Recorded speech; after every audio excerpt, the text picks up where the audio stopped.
espíritos é outro dom mencionado só uma vez no Novo Testamento, na lista de 1 Coríntios, capítulo 12, versículo 10.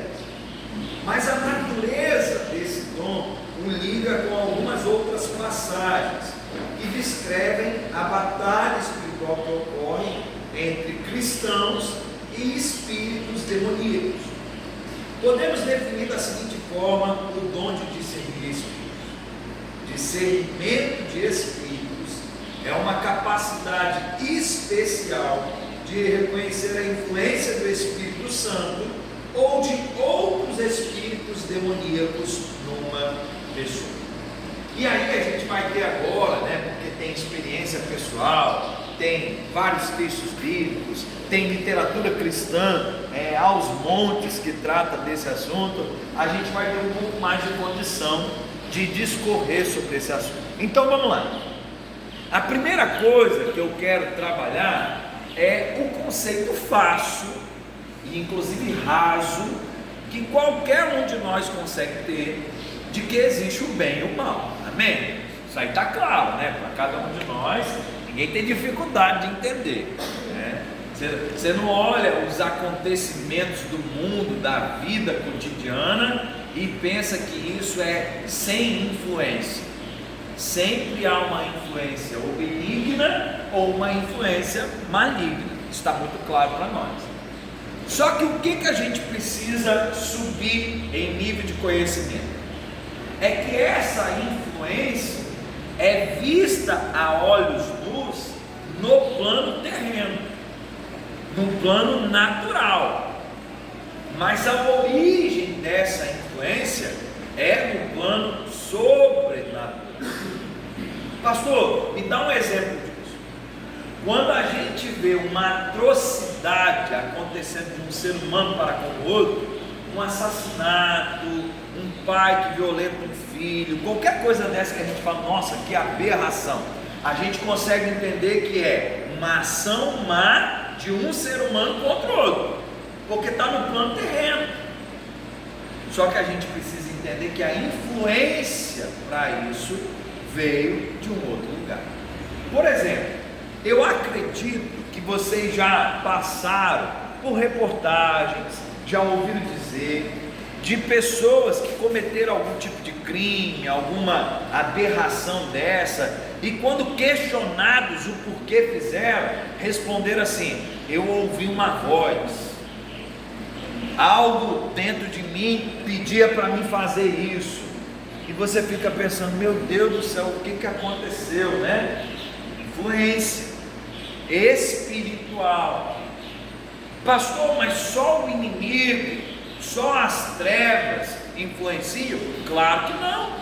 Nós estamos aqui no dia a dia da igreja sob influência do bem.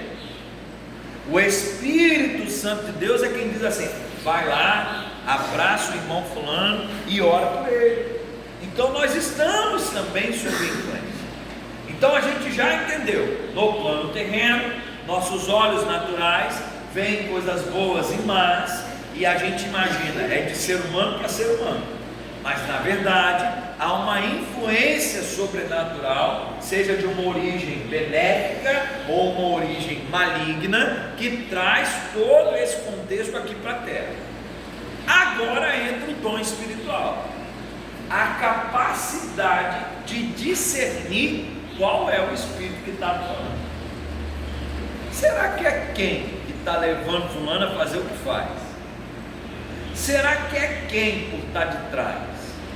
A gente usa uma expressão que parece brincadeira, mas a gente olha para alguém e fala assim: está sozinho não, Por quê? Porque a gente diz, tem uma influência dele, tem alguma coisa acontecendo. E de fato, irmãos, sempre terá alguma coisa acontecendo. Grave que eu vou te dizer, isso é importante. Nenhum ser humano na face da terra, é isento de uma influência. Pode não receber influência de um lado, mas recebe do outro. Não é o Espírito Santo que está atuando naquele exato momento influenciando, mas é um outro espírito. Ah, não é um espírito maligno, então é o Espírito Santo. Não tem quem é neutro. Então, eu vim ao mundo, vivi meus 50 anos, meus 100 anos e nunca recebi influência de nada. Não existe isso, porque nós somos seres naturais, vivendo sob uma influência de um campo sobrenatural. Irmãos, é fácil da gente identificar isso, só que existe o dom espiritual que faz com que isso fique nu e patente diante dos olhos daquele que tem esse dom. Então olha a importância desse dom espiritual no dia a dia da igreja, irmãos. Olhem, por exemplo, quando os apóstolos vão escrever as suas cartas, advertindo a igreja da época para tomar cuidado com os falsos mestres, a gente precisa destacar algumas coisas. Primeiro, eram mestres, ou seja, estavam numa condição de ensinar a alguém ou a algum grupo. Não é qualquer um na beira da esquina, eram mestres. Segundo, se ensinavam a igreja, e é a igreja que é advertida para tomar cuidado, esse povo estava onde? Dentro da igreja. Agora, preste atenção, se a advertência é toma cuidado, significa que esses mestres estavam na igreja, tinham posição privilegiada para falar à igreja, para falar à congregação, mas faziam isso sobre outra orientação espiritual. Está entendendo? Como que isso é sério? A gente às vezes quer uma lupa espiritual para achar o diabo onde ele está. Às vezes ele está dentro da igreja e a gente não percebe. Tem daquelas ilustraçõezinhas, né, que fazem a dinâmica de uma mensagem, uma reflexão, fica legal, fica bacana. Eu lembro de uma que eu aprendi na época da minha infância. Eu achava maravilhoso quando alguém ia pregar e contava ela, né? Há muito tempo eu não conto, mas eu acho que eu já contei ela umas 300 vezes em algumas mensagens minhas, desde a infância, né? Eu usava ela constantemente.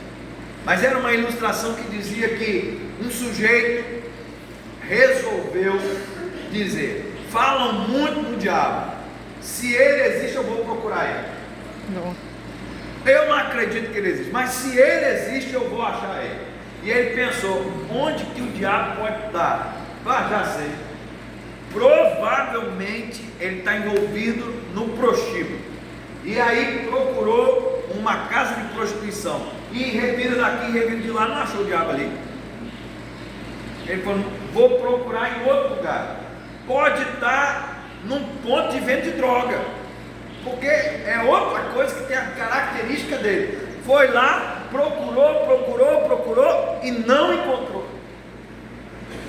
E dessa forma, incessantemente, ele procurou em diversos lugares pelo inimigo. Desistindo porque não encontrava, ele falou: sabe de uma coisa? Já que o inimigo não se encontra, eu estou começando a acreditar que ele não existe mesmo. Quase que uma comprovação. Mas agora eu vou fazer o seguinte: vou procurar Deus. Então. E para procurar Deus, onde que ele pensou ir? Na igreja. Lugar de Deus, na igreja. Foi. Quando chegou lá, em meio a uma celebração de culto, o que aconteceu? Uma pessoa ficou possessa. A pessoa ficou possessa, e ele olhou e falou: não, vou tirar uma satisfação. E foi lá para ver, e aí questionou: quem é você? E teria dito: é o inimigo. O que você está fazendo aqui? Se eu te procurei em todos os lugares onde você deveria estar e você não está, e justamente aqui onde não era um lugar previsto para estar, você está. E aí o inimigo teria dito para ele: é porque todos os lugares onde você me procurou, os que lá estão já são meus. Me interessa estar em um lugar onde eu ainda não alcancei os que me faltam. E aí é uma ilustração, mas serve para a gente ficar ligado que o inimigo, em sua força, busca operar em meio ao santo. Uma fofoca, uma dissensão, alguém que se vira contra o irmão. Irmãos, isso não é influência do Espírito Santo, irmão. O Espírito Santo nunca teve nessas coisas. Isso é o que? Inimigo, Satanás, as hostes espirituais do mal operando em lugares celestiais, em lugar de gente de Deus. Por isso a gente precisa tanto de quê? Discernimento de Espírito. Amém. Para falar, ó, fulano diz, pastor, vou falar uma coisa para o senhor, tá? Queria falar não, mas vou contar. Fulano falou tanto mal do senhor essa semana. Você precisa, irmão, assim, querendo matar os outros, você precisa falar, onde está Deus nesse negócio, né? Porque de repente o irmão falando mal de você já não foi legal, mas a fofoca que alguém está trazendo vai trazer um dano maior ainda. E aí você pensa, espera aí, Deus me dá graça, né? Para a gente identificar e passar de largo do inimigo e seguir. Porque senão, irmãos, o circo está armado e a coisa fica firme. Então há uma necessidade muito grande de termos esse dom espiritual atuando na vida da igreja. Todos terão esse dom? Claro que não. A gente já conversou sobre isso aqui. Nem todo crente tem mais de um dom. Nenhum crente tem todos os dons. Mas não existe nenhum dom que alguém não tem. Então assim, a listona inteira, alguém tem pelo menos um deles. Então eu fico contente, porque eu tenho certeza, convicção, que na congregação onde eu sou pastor, na comunidade de fé onde eu sirvo, não falta dom espiritual. Amém. Alguém tem. Posso até não saber quem é, mas que alguém tem. Amém. Então que as pessoas que exercem o dom espiritual de discernir o Espírito tenham essa percepção. Opa, isso aqui não estou vendo Deus nesse negócio não. Isso aqui eu estou vendo Deus nesse negócio. O apóstolo Paulo, em uma das suas viagens, passa por uma mulher que está sob influência de demônio. Ela tem dono. Tem um casal que ganha dinheiro com ela, porque ela faz adivinhações. Você imagina? Quer dizer, você quer que fale do seu futuro? Eu tenho uma menina aqui que faz isso, né? Ela vem, anuncia as coisas, a pessoa paga. O apóstolo Paulo percebeu, falou, não tem nada de Deus nesse negócio, hein? Foi lá e em nome de Jesus aquela mulher foi liberta. O pessoal queria matar o apóstolo Paulo, que perdeu a fonte de ganho. O que vai adiantar agora uma mulher que não revela as coisas, que não adivinha as coisas? Agora o que é interessante entender, irmãos? Quem que soprava para ela os acontecimentos? Um espírito maligno. Então a gente tem que estar muito atento. O espírito maligno faz predileções, avisa de coisas, anuncia acontecimentos. E é claro, ele mesmo se encarrega de promover essas circunstâncias.